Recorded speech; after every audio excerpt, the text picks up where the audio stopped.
Sur ma webtv.info, je reçois Robert Bellefleur qui est dans l'organisation du Comité des citoyens pour la sécurité ferroviaire de Lac-Mégantic. M. Bellefleur, bonjour. Oui, bonjour. M. Bellefleur, cette semaine, la vérificatrice générale au gouvernement fédéral a rendu un rapport sur Transport Canada sur la sécurité ferroviaire. Vous avez pris connaissance de ce rapport-là. Qu'en pensez-vous? Écoutez, nous, on a effectivement pris connaissance du rapport de la Vérificatrice générale du Canada sur la sécurité ferroviaire. Il y avait déjà eu un rapport de fait en 2013, à l'automne 2013, qui avait nombre de recommandations pour améliorer l'efficacité de Transport Canada. Et là, on avait le rapport qui suivait, 8 ans plus tard, qui vérifiait si les recommandations qu'ils avaient émises en 2013 avaient été appliquées en 2020. Alors, le constat, c'est un constat d'échec lamentable. Imaginez-vous, la vérificatrice nous dit que Transport Canada n'est même pas capable d'évaluer si ses méthodes de surveillance sont efficaces pour améliorer la sécurité ferroviaire. Il n'est même pas capable, Transport Canada, d'évaluer si les systèmes de gestion de la sécurité que les compagnies ont mis en place, s'ils sont efficaces. Il n'est même pas capable de donner suite même aux recommandations qu'elle avait émises en 2013. Beaucoup de ces recommandations-là n'ont pas été suivies. Et j'ai vu aussi dans le document qu'en 2015, on avait refait les recommandations, les mêmes qu'en 2013, et encore aujourd'hui, ne sont pas suivies. Année après année, on constate que les recommandations sont faites par des organismes régulateurs et ne sont pas appliquées dans la machine de Transport Canada. Imaginez-vous, là, juste un élément qui ressortait du rapport. Lorsqu'il y a eu un signalement d'un bris de rail ou d'une non-conformité et que Transport Canada a exigé une réparation, ça lui prend entre 5 et 6 mois pour aller revérifier si la réparation a été faite et bien faite. Alors, écoutez, nous, on l'a vécu à Lac-Mégantic en 2019. On avait déniché dans le mémoire que la ville de Lac-Mégantic avait soumis au BAP en 2019. À la toute fin de leur mémoire, il y avait un annexe, c'était un rapport de Transport Canada, un avis assorti d'un ordre. Ça, c'est une obligation que Transport Canada dit à la compagnie. Vous devez réparer 253 rails défectueux entre Farnham et Lac-Mégantic. Il expliquait même qu'en 2015, lorsque la CMQR avait acquis la voie ferrée, il y avait en moyenne 115 rails défectueux sur la voie et que 5 ans plus tard, il y en avait 253, 2 fois plus. Et imaginez, c'était un rapport qui avait été déposé à Ryan Red-Edge, qui était le PDG de la CMQR, le 18 mai. Nous, quand on prend connaissance de ça, on va vérifier parce qu'il y avait des points milliaires qui étaient identifiés. Et on s'aperçoit que le rail, écoutez, c'était à la sortie du viaduc, pas loin du rond-point. Les rails faisaient des vagues. Des vagues. On a fait un signalement. La compagnie est venue réparer, mais ils ont réparé plus mal que c'était avant. Et le train a déraillé 2 semaines plus tard dessus. Et Transport Canada n'avait jamais à vérifier. Moi, j'ai vu chez Transport Canada que depuis 2013, depuis l'accident de Lac-Mégantic, on avait ajouté des inspecteurs jusqu'à 500. Mais j'apprenais aussi qu'il y a plusieurs années, il était presque 5000 inspecteurs. Et là, aujourd'hui, on est rendu à 500. Est-ce qu'on fait encore, est-ce que les inspecteurs avisent encore les compagnies avant d'aller faire les inspections? Oui. Ça, on a eu l'opportunité de vérifier ça à plusieurs reprises. Nous-mêmes, on a fait des signalements. Je pense que ça doit faire une vingtaine de signalements qu'on fait depuis 5-6 ans. Et puis, un soir, je me souviens, on avait fait un signalement, puis j'ai reçu un coup de téléphone de quelqu'un du domaine du versant qui dit « Hey, Robert, il est 10h30 le soir, puis il y a de la lumière, ça traque, puis ça travaille, ça entend bing, bang, bing, bang. » Donc, il réparait durant la nuit parce que Transport Canada venait inspecter le lendemain. Et Transport Canada nous a confirmé aussi que lorsqu'ils vont sur la voie ferrée, ils ont besoin d'avoir l'autorisation de la compagnie. Et il faut qu'ils soient accompagnés aussi par la compagnie. Donc, ils s'assoient en arrière dans le F-150, puis ils vont voir ensemble la réparation, puis après ça, ils vont luncher. Bon, somme toute, là, si on regarde tout ça, là, tous les écrits que les inspecteurs, ça vaut à peu près, ça vaut pas le papier de toilette. Non. Tu veux dire, ça vaut à peu près rien. Puis là, j'ai vu aussi dans le rapport de la vérificatrice générale que depuis 2017, il y a eu une augmentation de 45 du transport en tonnage de mazout et de pétrole. Puis, qui plus est, CP se donne le moyen de faire une publicité pour dire on est prêt à transporter votre pétrole partout en Amérique du Nord. Les tracts de chemin de fer, là, les rails, là, qui sont conçus pour avoir autant de tonnage.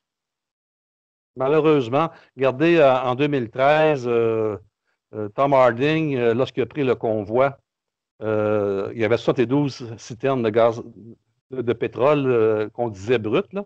Ça pesait 10 millions de tonnes, alors que la capacité de la voie, la capacité maximale était de 6 millions de tonnes. C'est ça qui est le problème aujourd'hui, c'est que les compagnies, pour viser une plus grande rentabilité puis des profits majeurs, ben, ils vont mettre sur les rails des trains beaucoup plus longs, beaucoup plus lourds et beaucoup plus rapides. Et les rails ne sont pas conçus. C'est des rails qui datent des années 70, ça, là. C'était dans le temps où c'était des petits convois de fret, pas des immenses trains-blocs de pétrole. Donc, et ça a été prouvé en Saskatchewan, à Gurbissi. L'année passée, il y a eu 2 déraillements du Canadien Pacifique. C'est le même train qui passe ici. Là. 2 déraillements en 2 mois. Et la cause, mauvais entretien des rails. Mais là, il y a quand même moi, il y a quelque chose qui me chicote. Comment ça se fait qu'au gouvernement, il n'y en a pas un ou une qui allume? On dirait que les lumières sont éteintes. On dirait qu'il n'y a pas personne là-dedans. J'ai comme l'impression qu'il y a des gens là-dedans qui n'ont jamais vu une traque de chemin de fer de leur vie. C'est eux autres qui ont le rôle de dire c'est nous autres qui décident si c'est sécuritaire ou non. J'ai l'impression qu'on a affaire avec une bande d'incompétents, du premier au dernier. Écoutez, on vient encore avec les séquelles du néolibéralisme qu'il y a eu là, il y a 20 ans là, avec Harper, Reagan et Margaret Thatcher, où on a quand même dépossédé les fonctions gouvernementales, les fonctions publiques de leur personnel. On a saigné à blanc les différents ministères. Avant ça, comme vous disiez, il y avait 5000 inspecteurs au Canada. Il n'y en a plus que 500. Ça, pourquoi on peut l'expliquer? C'est qu'auparavant, Transport Canada faisait lui-même les inspections sur les rails. À cette heure, non. Il a confié la responsabilité de l'inspection aux compagnies. C'est les compagnies eux-mêmes qui s'auto-inspectent. Et ils envoient des rapports à Transport Canada. Les 500, là, la plupart, c'est des fonctionnaires assis dans leur bureau qui reçoivent des rapports que la compagnie leur fait parvenir. Nous avons inspecté, voici les rapports. Alors, elles peuvent bien dire ce qu'elles veulent dans leur rapport. Les Transports Canada sont assis à leur bureau.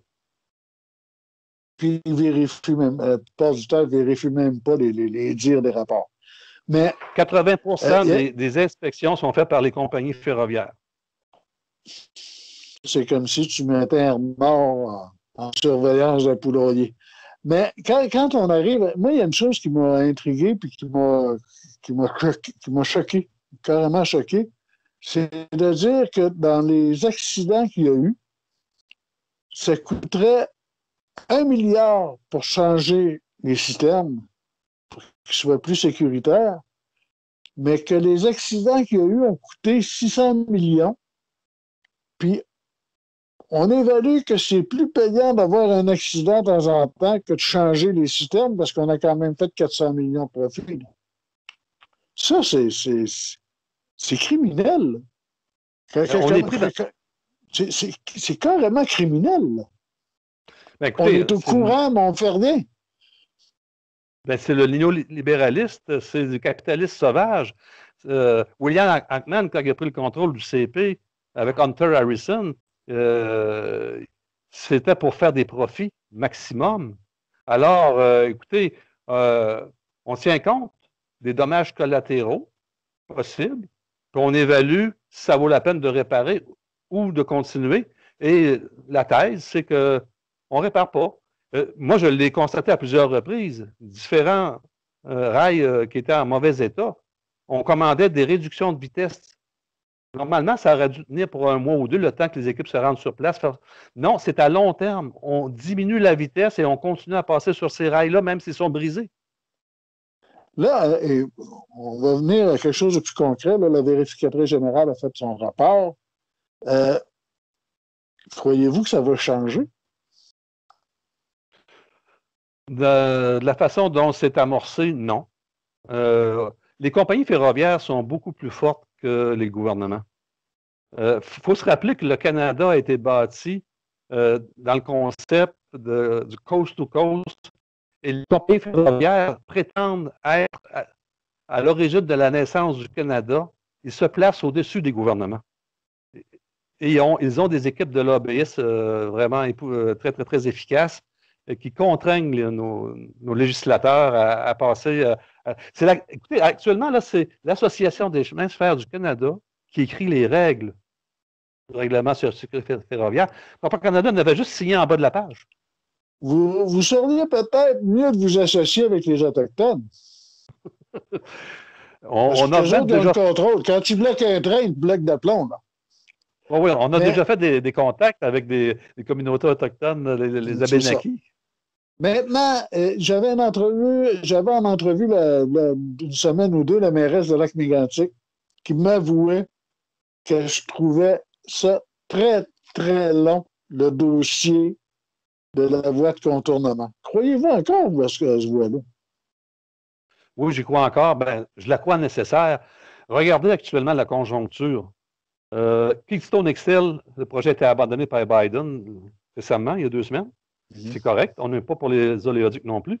Et là, actuellement, il reste un seul oléoduc qui se rend au Québec qui s'appelle Enbridge.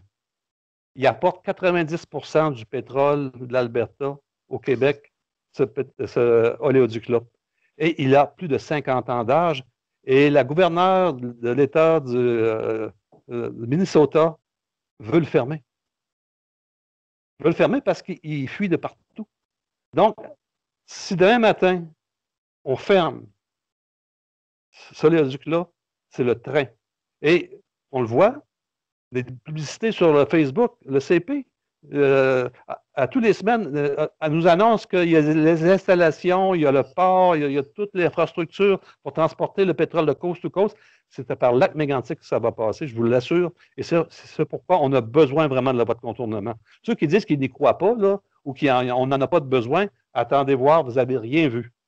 Parce que ça va être 4 à 5 convois par jour, le train bloc, qui va nous passer dans la figure ici. En terminant, il ne serait peut-être pas mieux de revenir avec un train de passagers où on oblige justement des critères encore plus sévères parce qu'il y a des passagers dessus.